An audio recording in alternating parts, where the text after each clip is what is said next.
Hi guys, my name's Arsh Ellahi, and today what we're going to be looking at is a few different strategies and to kind of inform you what is the best kind of property for you to buy. So are we looking at buy-to-lets? Are we looking at HMOs? Are we looking at blocks of apartments? And these are the questions that I kind of get on a day-to-day basis. First of all, if you like what we're saying and you like the video, feel free to share it with your friends, so whether that be on Facebook, Instagram, Twitter, LinkedIn, whatever it may be.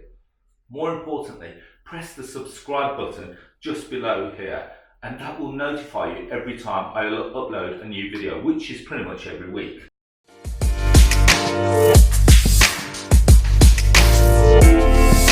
So, question that I get asked is that, Arsh, I've got to put in money, I'm pretty new to property, what do I do with it? How do I invest it? What's the best way of investing it? Now, I look at three things. So first thing I look at is, let's just point out, so I make sure that we've got enough space. So the first one is buy-to-let. So BTL, buy-to-let, which is pretty much what I would consider a single let. And what that is, it's a very safe way for you to invest because the demand is always going to be there. There's always going to be a family that needs a house to live in.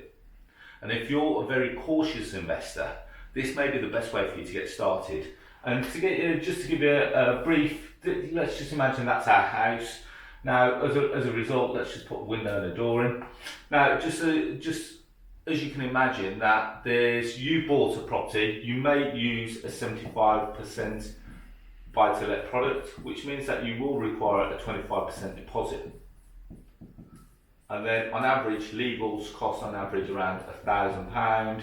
And then you may need to pay a broker fee, a mortgage broker fee, or a mortgage arrangement fee. These are kind of common practices. So in that respect, let's just say that you bought a house there, a couple of things that you will want to look at to see, is there a demand in that location and how quickly is the house going to fill? Very quickly, within spending the best part of 10 minutes, you can know the answers to all those questions.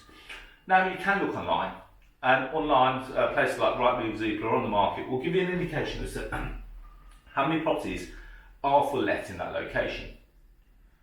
So just imagine that that's a 3-bed terrace. You want to be looking at how many of the 3-bed terraces are let in that location. How much are they achieving? How long have they been on the market for? Now that will give you an indication. The best thing that I suggest for you is that you look at Rightmove and you have a look at all the listings, and in all the listings it will tell you which agent they are. Now the one thing that you should be doing is picking up the agent's details and picking up the phone to them and saying, hi guys, just wanted to know, I'm looking at buying a property in this location, can you help me out here? I understand that you've got this property here. Can you tell me how long it's been on the market for? What kind of demand? How many inquiries have you had over the last month? Why has it not let yet? That's a key question. Why has it not let? Because if they haven't let that one, what's the chances that they're going to let this one? Which means that every day that it's vacant, it's costing you money. Because not only are you having to pay your mortgage, you're going to have to pay council tax, water rates, other utilities, standing charges. Now, I'm not here to scare you, but these are things that you have to take into consideration. I try and teach you real strategies and understanding the pitfalls with all the strategies too. So yes, that will make cash flow. You need to make sure that you buy it in the right location. If you can buy it below market value, the trick is that after 6 months, you refinance and try and remortgage against its full market value, allowing you to pull all your money back out. So we're talking about a lot in a very short space of time, so hopefully stay with me. You need to watch it back. Please feel free to rewind and start again. So strategy number 2 is a little bit more aggressive, and that is definitely what is called the HMO. So the HMO is an abbreviation for house or multiple occupation. Now, this is probably what I'm most famous for. So I've been investing in HMOs since probably nearly 19 years now, but I've grown up around HMOs my whole life. Now, with a HMO, whereas with a single let, you let it out to a family, and once that family leaves, it doesn't generate any income. With a HMO, let's just imagine that we've got 3 bedrooms upstairs, 1, 2, 3, and on the ground floor you've got reception 1, we've got reception 2, and then we've got kitchen, and then we've got a bathroom. Now, there's a couple of things that we need to know about. Is it a licensed area? Does the property need to be licensed? Is it unlicensed? Is the property an Article 4 area? Is it a selective licensing area? Now, these are things that you may need to look up. I'll do a few videos about these and I'll upload them up as well. So, providing that it's an unlicensed HMO, providing it's not in an Article 4 area and not a selective licensing area, you could potentially turn reception room number 1 into bedroom number 4. So we've now potentially got 4 income generating rooms. So let's just imagine that the average rent in your location is around £400 a month for a room. That means that this property will now generate £1,600 a month, which, bear with me a second, I just have to go to, and you can tell that this is real because I just dropped my calculator. So £1,600 a month, times that by 12, is £19,200 per annum. Now, based on the fact that, let's just say that the mortgage is £400 a month, based on the fact that 160 times that by 20,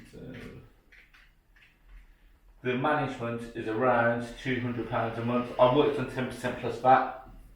So based on mortgage of 400, based on management 10% plus VAT is around 200. It's around 192 pound. I've just rounded it up. Based on the fact that the utilities is around 65 to 70 pound per head. Let's just use 70. So 70 times that by 4. That's 280. If you wanted to, you could round it up by 300. So you take out your 1,600 minus your mortgage at 400 minus your 200 minus, let's just say the utilities are 300, so 280. Going to leave us with so 9. So that's going to leave us with £700 a month cash flow. Times that by 700 times that by 12 is 8,400 per annum.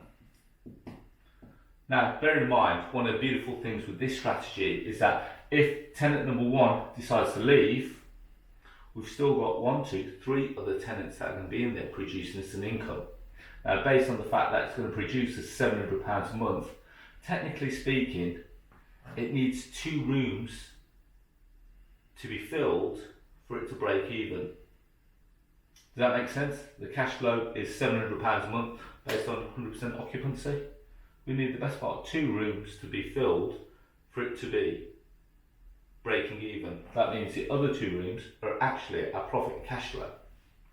Now, that's great, but the trick here, very simply, is to be able to purchase a property in an area that has good demand. If you can, find a property that's going to go into an up and coming Article 4 area. If you can buy a property in an area before it becomes Article 4, you're in a real win-win scenario, because Article 4 means that you can no longer create a HMO, and as a result, this asset now has just shot up in value. That's a little secret, not many people know that. And so, as well as that, so property in good demand, a property which is in or an up and coming Article 4 area, and other things that we need to know, make sure that there's going to be good tenants. Tenant selection is going to be fantastic, because we need to make sure that property is occupied. As a result, then, we want to try and get this property valued on its commercial value as opposed to its bricks and mortar value. 2 different terminologies there. We've got bricks and mortar, which is a value as a house. Commercial is a value based on the multiplier of its income. So let's just imagine that it's producing 19,200 per annum. Now this, depending on the area, could be valued anywhere between 7 to 10 times its income. So it could be valued anywhere, so let's do 7 times 19,200 equals 133,000. Best case scenario, 10 times the income could be 192,000. But up to you and your broker to do a bit of due diligence to see where it sits in between. Now, depending on how much you pay for it, let's just imagine you paid the best part of 100 to 120,000 for that house. Let's just use £100,000. Now, on the basis of £100,000, you would have had a mortgage of around 75,000, which is equivalent to 75% of the purchase price.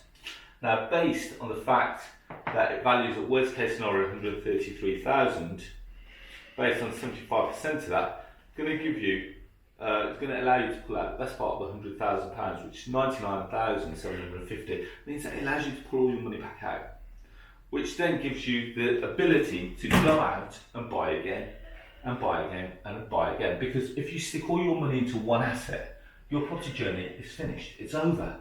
You're going to have to wait a number of years for you to get that money back out in cash flow in order for you to go out and buy again. So that's one of the things that we need to take into consideration. Now, the third one is my favourite, is flats. Now, when we're talking about flats, I'm not talking about one flat in a block. I'm talking about buying the whole bloody block. So here we go. So let's just say there, you've seen these ex-local authority blocks. I generally don't go for new build blocks. I try and buy ex-local authority blocks. They're a little bit more sturdy. You can get them for a better price. They're a lot bigger than what new build blocks are. So technically speaking, let's just say we've got flat there, we've got flat 9 there. Potentially you can buy a whole block there. Now, beautiful thing with this, similar to the HMO, you can get it valued on its commercial value. But let's just say that you bought the whole block there for, let's say, 500,000. And that is possible, believe it or not, guys. There's lots of blocks for sale. Now, when we talk about block, generally speaking, people perceive a block as almost like a big tower. Now, believe it or not, a block of flats could even be a house converted into 2 flats. So, as a house, it might be worth 100 grand, but as a flat, they may be worth 75 grand each, which means that it's increased the value of the property straight away. So, as a house, it's worth 100 grand. As 2 flats, it's worth 150 grand. Now you can refinance against its income based on the fact that it's worth 150 grand. So I'm hoping that this gives you an indication, but flats are fantastic. If you were to just buy one flat in a block, it's of no real benefit. And the reason why I say that is because after you paid your mortgage, because you're not the freeholder, you're the leaseholder, you'll have to pay service charge, ground rent, insurance, and they all chip away at your profit. More importantly, over a period of time, depending on how long is left on the lease, the average lease is around 125 years. If you buy a property with a short lease, you'll have to go off and renew the lease, and that comes at a cost to the freeholder. So therefore, you'll have to pay for that. So if you can, you want to become the freeholder, not the leaseholder. And as a result, what you can do is, once you've bought a block, you decide what you do. You could title split it, just like I've drawn there, and refinance against each title. You could potentially even sell off each flat. There's so many ways for you to capitalise your money off blocks of flats. And I changed my strategy. I've been through this journey. I started off buying single lets. I then evolved into HMOs. And I've got loads of HMOs. But things that you've got to take into consideration. Yes, they make great cash flow. They are time intensive. The things is never always going to go swimmingly. It never does. And then finally, we migrated to the last part of being the freeholder of blocks of apartments. And we're constantly buying blocks of apartments. You know, within last year, we bought the best part of 80 apartments. And that's blocks. So one had a block of 11, the other one had a block of 13, another one had a block of 5, another one had a block of 4. So we're constantly buying blocks of apartments because I like the fact that there's so many ways that I can decide to exit. If I wish to exit, I can refinance, I can sell the whole block because I want, it's an attractive investment to investors. More importantly, I can sell off each flat individually, and it allows me that freedom and to choose. With a HMO, I only really have one angle for exit, that is refinance against commercial value, but I still own the asset, or then I have to sell it as an income generating machine. So yes, still a great way to invest, but hopefully that's just give you a bit of clarity as to you decide what you want to do. You know, if you're a little bit more cautious, you start at the top here, you start with the HMOs. If you're a little bit more aggressive and a little bit more adventurous, you go straight into HMOs. If you're really gunning for it and you think, you know what, I want it all, that's where you want to be. So guys, hopefully you enjoyed the video. As I said, please click the subscribe button below, because you're going to get golden nuggets like this from me weekly. More importantly, feel free to connect with me on places like Facebook and LinkedIn. I'll stick the links below. And finally, if you've liked the thoughts of all that and you want to know a little bit more about me personally, why not buy my book? I've got a book on Amazon called Boom, Bust and Back Again. And as the title suggests, it's never always been an easy journey for me. So I've seen some of the pitfalls that have taken me through the 3 strategies. And I look forward to working with you soon. Thank you.